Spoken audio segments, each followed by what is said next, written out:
Your Honor, No, tanong yung, sagutin mo muna, Attorney Malyari. Did the IPO proceeded? may interlocutory, Your Honor. No. Tanong yung muna, yes or no lang, tapos saka mo explain. Did the IPO proceeded? The IPO... Yes or no? Sorry, Your Honor, I'm trying to make Yes a or complete no, sentence. then explain. The Tuloy IPO po ba- as contemplated under... Wait. Hindi tayo magkakaintindihan hanggang hindi mo muna sinasagot ang aking katanungan. Did the IPO proceeded? Yes or no? As contemplated in the order, hindi po. And if I may explain. Hindi. answer. Hindi sa order. Ang tinatanong ko, kasi in-orderan kayo, di ba? Na proceed with the IPO. Kasi nga, nag-ano kayo eh, nag-witness kayo eh. Ang sabi ni Eduardo Francisco, yung inyong expert, nagpo-proceed na po kami sa IPO, nasa initial stage na po kami, and we will be earning or we will have investor like $1 billion coming from the different investor. So ngayon, nandito po report eh, nabasa ko lahat eh. At ang sinasabi nyo, nasa stage na kayo ng IPO. Ang tinatanong ko, nag-proceed ba kayo sa IPO? Sabi mo, no. Di ba? Then now, explain. Your Honor, ituloy ko lang po yung chronology. After the ERC order dated 10 March 2021, NGCP now filed a motion for clarification to allow... Wait. Darating tayo sa motion for clarification. Ang tinatanong ko lang muna, explain mo muna yung... kasi hindi kayo nag-proceed sa IPO. Sabi mo, no, you did not proceed with the IPO. So why? Explain. Ito na nga po, because we wanted to be clarified whether we can be allowed insofar as the alternative mode under Section 8 of RA 9511. Okay. So, ang tanong po nila, Your Honor, is, did the IPO proceeded as contemplated under ERC order dated 10 March 2021? Ang response po namin ay, dun nga po sa interim na yon, nag-file po si NGCP ng motion for clarification to allow the alternative mode under Section 8 of 9511, which is, yun nga po yung... Wait, Attorney Malyari. Yes po. What is the motion for clarification all about? If there was a decision by the commission denying your petition, and then you filed a motion for reconsideration, and that was also denied, the motion for clarification should be on the decision of the denial, not on the alternative mode of the requirement that is being set by Section 8 of Republic Act 9511. Mr. Chairman, I think we should allow the focus of this inquiry, the NGCP, to fully explain. Because once there was the decision that they are going to have IPO, Section 8 provides an alternative remedy. That's the second proviso, which I read. Sir, Provided that the listing in the PSA of any company which directly or indirectly owns. So can we allow the NGCP to finish? Because if we keep on interjecting, we don't have the whole defense of the NGCP. Mr. Chairman, so I'm asking that, Mr. Chairman, kasi so many times, I'm questioning the resource person, and I'm satisfied already with the answer that she was manifesting. Okay na sa akin yun, Mr. Chairman, basta sumagot siya ng Mr. Chair, tinatanong the ko. Honorable Rufus, 1 minute this is the suspension. time of the Honorable Dan Fernandez. And we will now, I think, NGCP, I understand your sentiments, Honorable Rufus, but I think, we will also have to make sure that the answers are straight to the point. No? I think ang hinihingi ni Dan, ni Kong Dan, ay yes or no, tapos magpaliwanag. Yan naman Mr. Chairman, ang hinihingi niya. Para mapabilis ho tayo. The Honorable Dan, can you please proceed? With all due respect Okay. with Congressman Rufus, I'm asking direct answer. I'm asking direct answer. And then I am letting her to explain. And then Yes. I don't know where the good gentleman is coming from na hindi ko inaalaw na magsalita yung ating pong resource person. As a matter of fact, sabi ko, sige, explain. Di ba? Okay. So this is still the time of the Honorable Dan Fernandez. So you have the floor, the Honorable Dan. Proceed. Okay, so nung March 10, nagkaroon ng final decision na denied na po yung inyo pong petition, prayer for the extension. On August 11, 2021, may order that was issued by then Chairperson of ERC, Agnes de Banadera, saying that the Commission's order on March 10, 2021, ito, you listen, ha? Ang sabi ni Commissioner Agnes de Banadera, okay? The Commission's order dated March 10, 2021 should not be taken as allowing or prohibiting any mode of ownership dispersal allowed under the law to be undertaken by NGCP, as this was not an issue in the entire proceedings. In other words, hindi po siya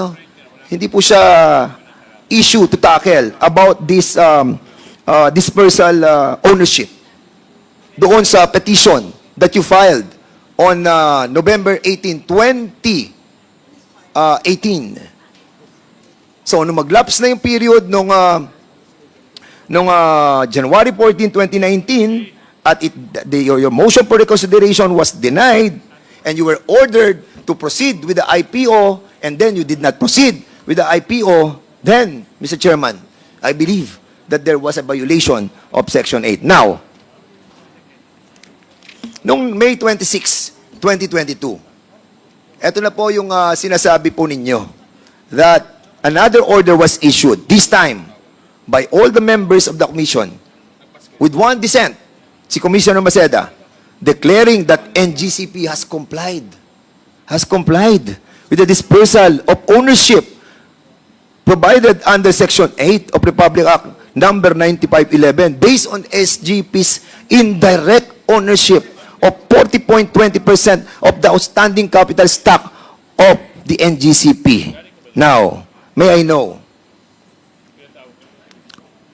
from the member of the majority who have decided, who reached this conclusion, dun sa March 2021 order, sinabi nyo, they have explicitly directed NGCP to complete its compliance with the initial public offering requirements until the successful listing thereof.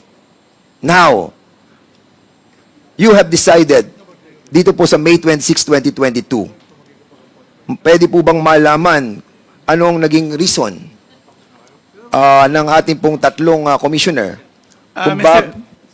Wait, Mr. Chairman, I still have the floor. No, I have an interjection because the best evidence of what was the reason of their majority decision is the document and the decision itself. We cannot be again asking them on this particular forum. Mr. Chairman, The best way is to find out, to have it read by the Secretary, that decision. Mr. Chairman, Because that is already the best evidence rule, Mr. Chairman. all right. Yes. Can I ask Commissioner, sino pa bang hindi nakakasagot? Lumbatan. So, what is your reason for this? Kasi nagdesisyon na kayo nung na, okay, March 10, 2021, IPO na tayo. Proceed na kayo. And then suddenly, nung May 26, 2022, sinasabi nyo na, hindi na, compliant na kayo. Meron na kayong pwede na kayo sa share swap. While sinabi nyo doon sa mga investigation nyo and hearings that were conducted by the NGC, by the ERC, that share swap was already abandoned. And as a matter of fact, kasama nyo si Mr. Francisco doon at sinasabi niya, nagpo-proceed na sila sa initial process of the IPO. Now, what is the reason or what is the explanation on this matter? Thank you, Your Honor. Chair, if I may be recognized to respond to the Yes, go ahead. to the question. Ay, boss. Thank you, Mr. Chair. Lumbatan, right? That is correct, Please. Mr. You're Chair. Thank you. recognized. Thank you very much. We have specified in our 10 March 2021 order, we have specified IPO because it was NGCP who elected to pursue the first mode of compliance, which is the public listing or the IPO. So, pinanghawakan ho namin yung sinasabi nila na mag-IPO kami. And thereafter, they were asking for extension to conduct or to comply with the IPO. Ngayon, ang sinasabi ho namin, hindi. Ngayon na kagad, gawin na ninyo. Now, we have arrived at the 26 May 2022 decision because prior to that, they have filed a motion for clarification, asking the Commission, if we have elected earlier IPO, are we now prohibited again to choose the alternative, which is the public listing of a company having at least 30% control of the company? The majority decision of the Commission, composed of myself, Commissioner Fuentes, and Commissioner Digal, including the former chair, Agnes de Vanadero, was that by earlier electing to pursue IPO, you did not necessarily abandon the alternative mode of compliance. And so, ang sabi ho namin, o sige, dahil nga ito ang sinasabi sa franchise law ninyo, you may utilize the alternative mode. So, in 26 May 2022. Pero Commissioner Lumbatan, if Opo. I may, no, I got your point. Will you agree with me that the petition that was filed 2 months prior to the statutory deadline noong January 14, 2019, deadline na ang petition nila is for the extension of the period of listing of the shares of stock of NGCP. Opo. Wala silang sinabing share swap. Wala po. Correct. Kung wala sila sinabing share swap, yung alternative mode of the requirements of the Section 8, nag-expire yung January 14, 2019 na deadline. Di ba? Okay. Kaya nga nyo binigyan sila ng extension eh. Bigyan nyo sila ng extension twice, 6 months, para to complete the process of the IPO. But they did not. Correct? Correct, Your Honor. Now, yun nga ang tanong ko dito eh. The sudden as a matter of fact dito, kay Commissioner Digal, no? Doon sa urgent manifestation nila, sinabi mo that NGCP is also, kasi nga, I think there was a deception in here because ang sabi mo, Commissioner Digal, NGCP is also finalizing the engagement of legal counsels for the IPO and expect to finally onboard all external advisors for WID. Wala namang mention ng share swap eh. January 28, 2020, 2021 na to. So, ibig sabihin, hindi pinag-uusapan ng share swap. Di ba? Will you confirm that you have said this? Kino-confirm mo lang na, IPO na. Di ba? Tama, Commissioner Digal? If that is what is in the order, Chair. Yeah. And ganun din kay Puentes, Commissioner Puentes. Ang sinabi din ni Commissioner Puentes, for the record lang, para at least we have the basis for all of this. Ang sabi ni Commissioner Puentes, the IPO, ito, base doon sa desisyon na nandito, the IPO will be a singular opportunity both for the investing public and for NGCP. And the company seeks full and unhampered chance without pressure of constricted timelines under the pandemic to realize it. So again, there were walang mention ng share swap eh. Wala eh. No, the representation made by NGCP through this urgent motion as well as the hearings conducted spoke lamang of the progress of the IPO.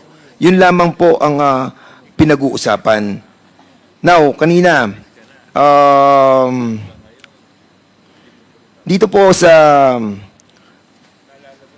final order ng ERC, directing NGCP to complete its initial public offering within 6 months, have become final and unappealable. Tanungin ko si Commissioner Maceda, since ikaw ay kasama doon sa mga nagdesisyon, naging final na po ba yung March 10, 2021 order ng ERC directing the NGCP to proceed with the IPO? Mr. Chairman, thank you for that question.